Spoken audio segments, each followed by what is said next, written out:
Good afternoon also from our side. Together with Agnes, we are representing here the Research Executive Agency, um, who is responsible for the implementation of Cluster 2.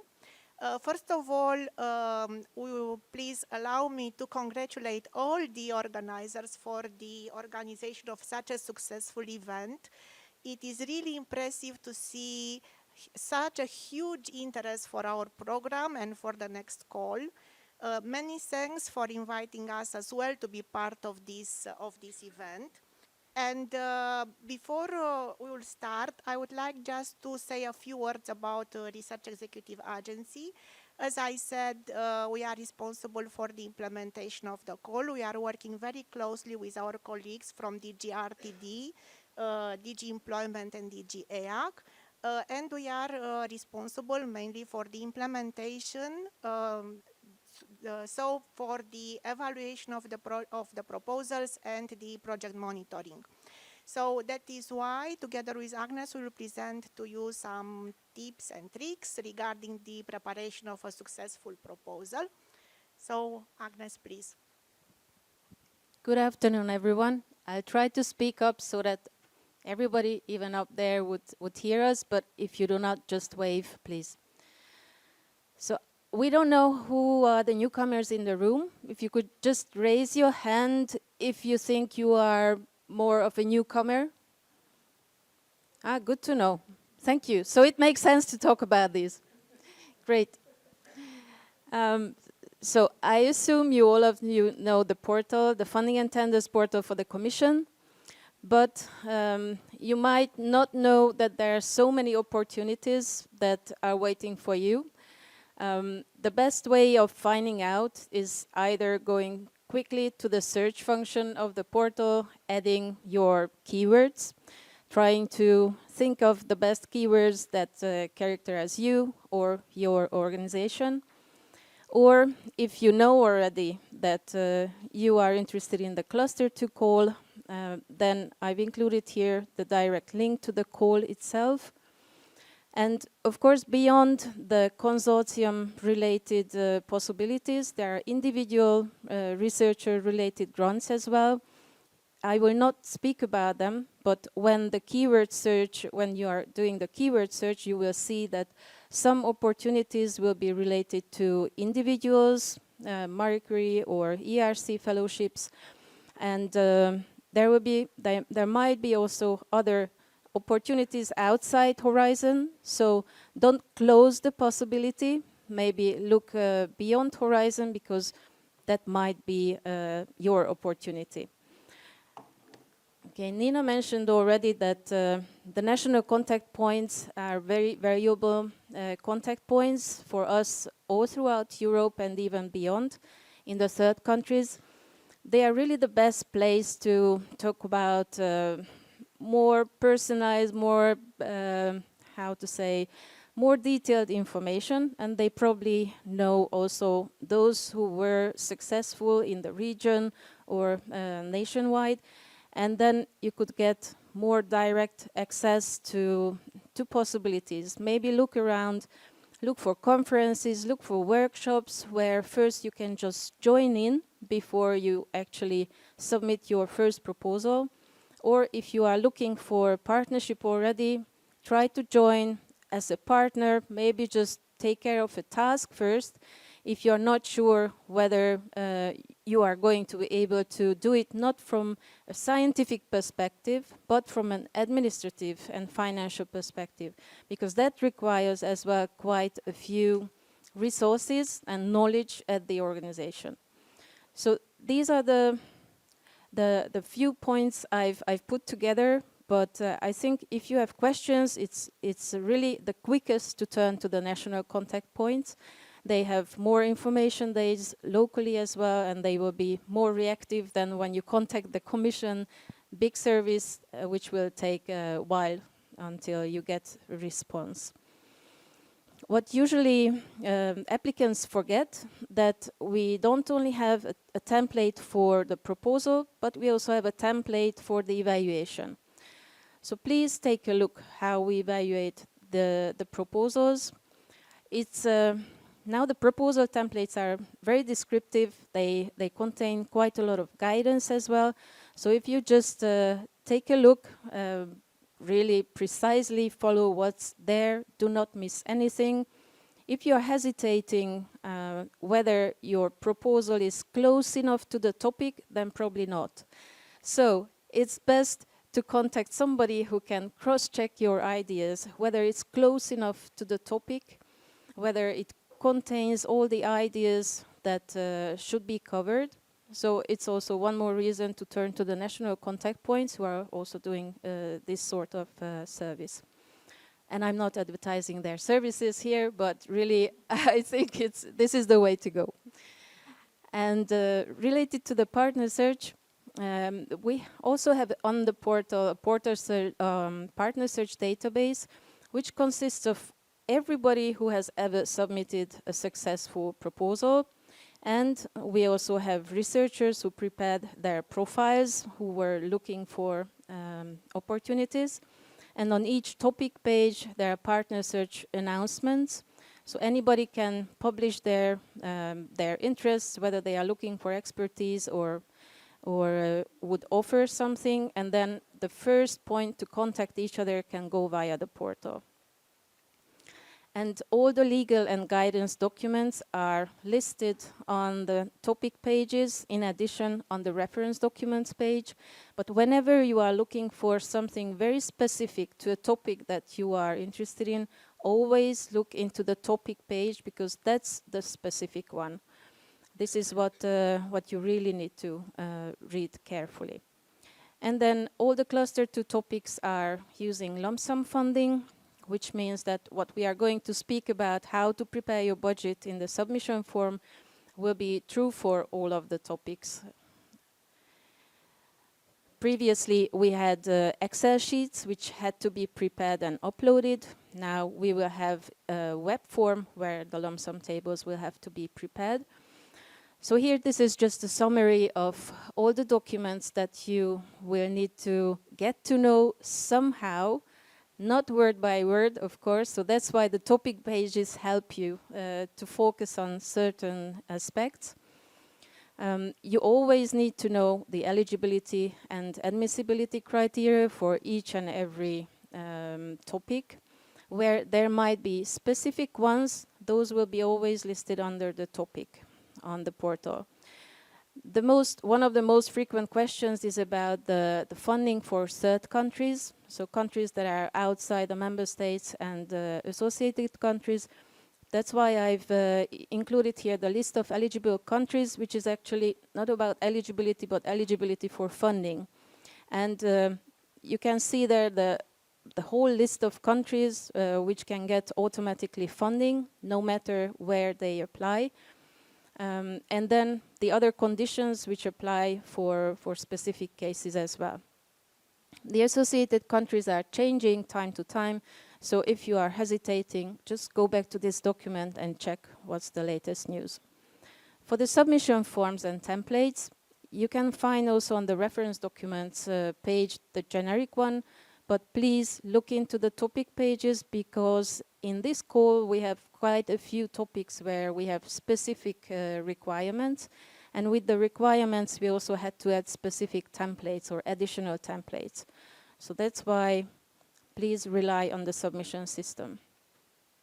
And we have a very generic guide, the program guide, which just, let's say, you can take it as the first reading to Introduction to Horizon if you have not started reading yet. This is really a basic guide about all the horizontal aspects. Now for the planning, you need to know that for each topic there are 3 or 4 proposals which can be funded. Usually the topic provides the approximate amount how the budget should be planned, like 3 to 4 million project, 3 to 4 million euro is the expected budget. It's obviously it's just an approximate amount, but when you look at the maximum number of projects which can be funded under a topic, you need to know that we cannot go above that amount, or maybe a little bit, yes, if the other topic has leftover money. But it's just good to keep that budget maximum which is provided there. For the success rates of the previous calls for proposals, you can always go back to the previous calls of 24, 25, which had similar keywords. And then under the call updates, we always publish the results of the call. There you can see how many applicants submitted for a call and how many got funded. Now we have to say that in the past year, we had a huge amount of proposals, doubled compared to the previous year. This means also that the success rate got really low. So before you start to invest your energy and time in preparing a proposal, just make sure that you know what you start with.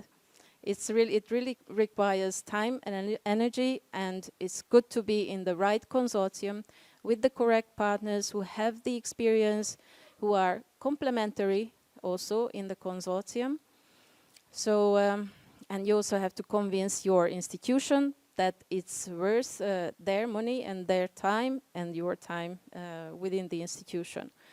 So it requires quite some planning, and also the detailed budget table requires that you know upfront how the project will be going in terms of budget. It's not like before that you gave approximate amounts and you could do some shifts. Of course, you can do some shifts later on as well, but we ask you in advance, quite in details, a broken down budget.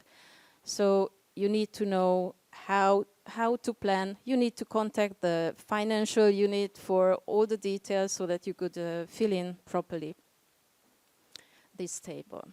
And then if you are interested in the previous projects which were funded, not only Cordis but also the portal publishes under the projects and results page the previous projects. Why is it important? Because you have to prove that what you are submitting is new. It's new, but not so new, but it links to the other projects as well. So this just gives you the context, basically. In many topics, it's mentioned to which topic this topic is related to. Now, you will see all on the portal, you can see which are the projects funded under a certain topic if you go under the projects and results page or to the past topic page. Now, some of you might have submitted a proposal last year or beforehand. It is possible to resubmit a proposal this year too, but please always adjust your proposal because we do not have the same topics. So the content is usually taking a little shift towards a different methodology or a different stakeholder group, or something is certainly different compared to the past topic. That's why do not just automatically resubmit your proposal. And also, based on the previous evaluation result, you might have some additional ideas how to change the proposal content. Plus, also the template was modified for this year, so we have less pages than you had last year. So the 5 pages, which would be at the end of the part B of your proposal, would be simply cut, because this is what was the novelty. This is just a screenshot where to find the information I mentioned for the success rate of previous proposals, for the budget, and the start submission button is the button where the coordinators should start the submission. And for partners, this is the entry point where you can download the proposal, but please do not create a draft proposal if you are just testing, or don't do it 100 times, because all these statistics comes on our hands, and we are trying to get to know just about how many proposals can we expect, how many experts should we contract for a given evaluation.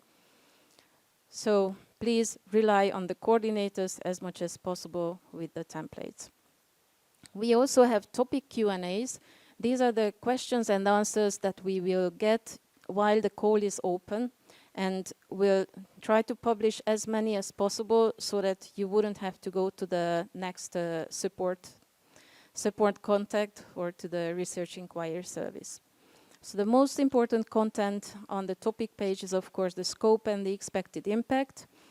The language is very important. The should means basically you have to include certain aspects. And other than that, when they say that you have to cover either this or that, then it's clear that you can choose. If it said you have to choose 2 out of the 4, then please choose 2 out of the 4. Because this is how our evaluators will be briefed. This is how the evaluation will be done. We totally rely on the work program. We cannot change or tailor make because we think that applicants thought differently, okay? Now for the topic descriptions, there are additional constraints under the topic conditions tab. Of course, the first basic information is about the type of action. The type of action defines not only the type of activities which can be done under certain project, but also the minimum eligibility criteria. So for research and innovation actions, you know that the minimum number of partners is 3, at least 1 for a member state and the 2 others from different member state or associated countries. On top of it, we have a few topics where we require additional partners or additional expertise. So always look into the topic conditions tab. In the coordination and support action, it's enough if there's just 1 partner, but given the nature of these topics, personally, I think it would be very difficult for 1 partner to cover all the activities which are required in these big topics. The lump sum template is now embedded in the web form, so do not look for a separate Excel sheet within the submission form, within the submission system itself. And then, let's say, I've mentioned already the evaluation template and the country-related funding guide as well. So the application form consists of several sections. The part A is the so-called web form. Now this part A is the one which is now prolonged. Now the whole budget section is really detailed and it requires a lot of time to complete each and every section. So please do not leave it for the last day because that's already, so many mistakes happen on the last day that you cannot imagine, and we cannot accept anything after the call closure. Simply, technically, it's not possible, and unless you can really prove that there was a technical problem on our side, we cannot accept anything, any technical delays, complaints. So the part A takes a long time. It's a section that needs to be completed by the coordinator plus the participants. So please make sure whenever you are participating in a consortium, you need to get access to the submission system. It's not okay if a coordinator just keeps the access right for him or herself. Okay? So there's a way to get access to the whole data, and this is the right way to go. This is how the system was designed, that the partners have access to whatever is submitted on their behalf with their participation. The part B, part of the proposal, is the narrative part. This is the one that's usually compiled finally by the coordinator, and only the coordinator can upload this document, and only the coordinator can submit the proposal.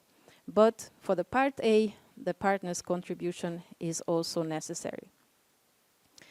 Yes, I mentioned the budget table and the reimbursement ceiling, what might be interesting for innovation actions. Exceptionally, it's you need to choose depending on the organization type, whether it's profit or non-profit. Otherwise, it's 100%, all the activities are funded 100%. I mentioned that some of the topics have special templates. So in Democracy 4 and Heritage 7, we have additional eligibility criteria, and that's why we will ask applicants to upload additional documents. These are very short, but we will use these documents just to be able to check that the applicants comply with the requirements. And then in some topics, applicants can add so-called financial support to third parties. These are calls which are made by the projects themselves, and it's a so-called cascading grant, which is, by the way, also open to anyone from the portal. It's also a grant where you can also apply if it's linked to your area. In any case, if a project is using financial support to third parties, there's an additional template where you need to describe the activities that you're planning to do within the project, and then in the budget table you need to identify the costs related to this action.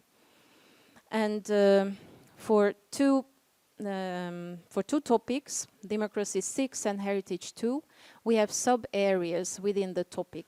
So you will be asked to select in the part A, so in the form, tell us which area, which sub-area are you interested in. And this will be very important when at the end of the evaluation we will make the ranking of the proposals, and we have to select one from option A and one from option B.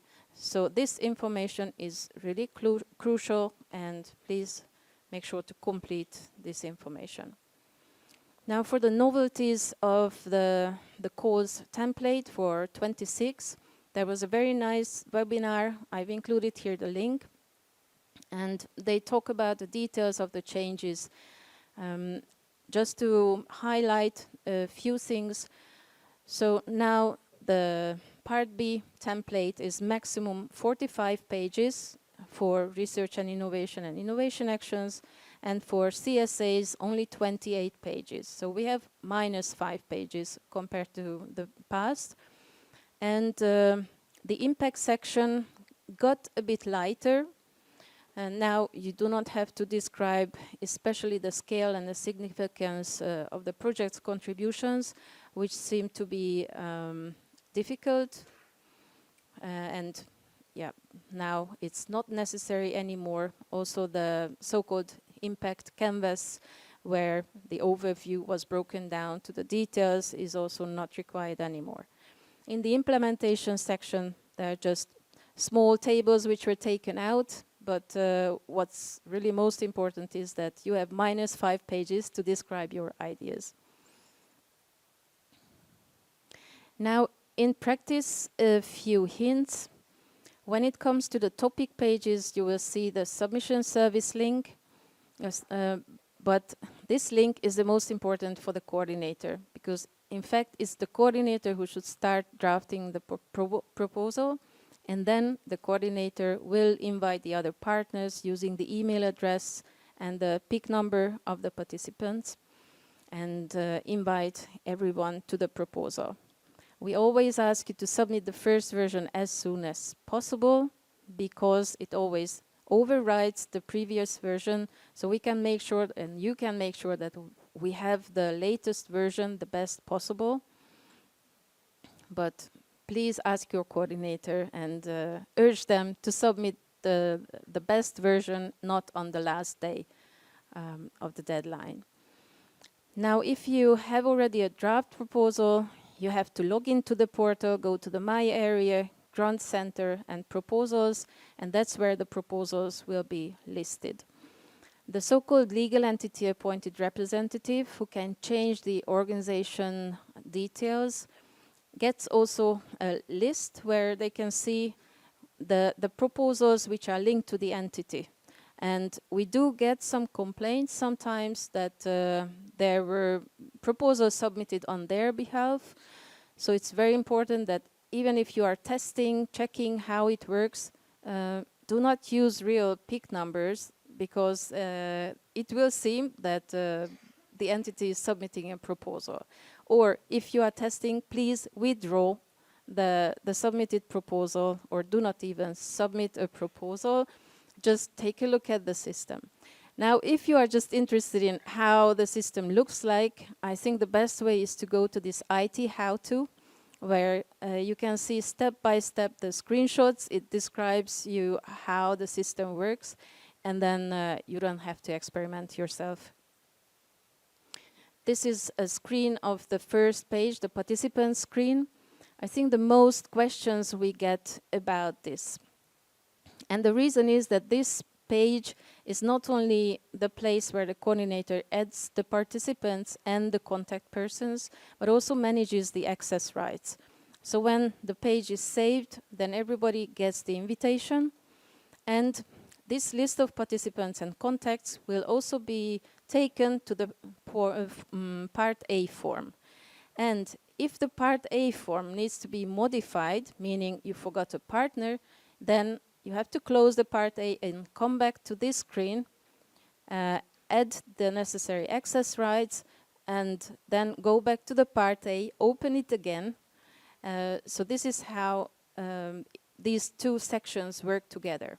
And when the coordinators are in a hurry, usually in the last minutes, they don't know where should they go actually to modify the information.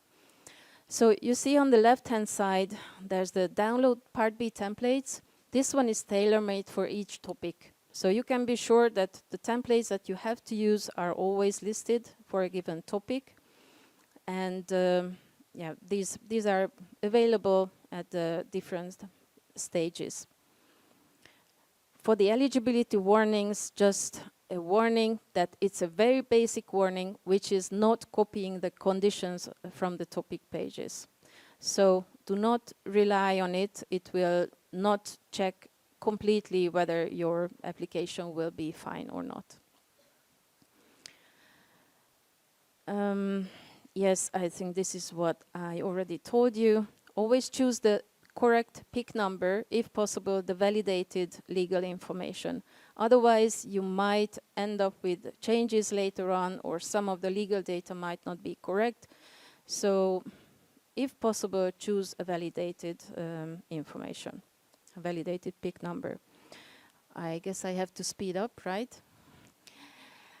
So, about the lump sum information, I've included here a webinar link where you can watch the latest news about the lump sum funding. In the budget form, you will have to prepare the information basically in a similar manner how you have done it in the past. So you will have to prepare the list of work packages once you have the list of participants, and then for each participant under each work package, you will have to include the cost types information.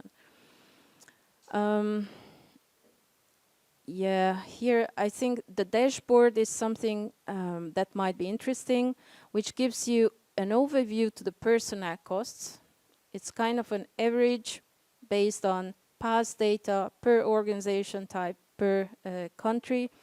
You can get more or less information what type of personnel costs would be acceptable. If you are going off limits, then the experts may speak about it during the evaluations if the proposal is close to the funding range. And now some screenshots about the forms. These are really new to everyone. I have to say I've tested a few times this setup, and I had to find out that you really need to know some tricks. So the ones I've colored in yellow, please make sure that you have the right list of participants. Then open up using this little arrow going down. Open up the participant section, because that's where you will find the essence.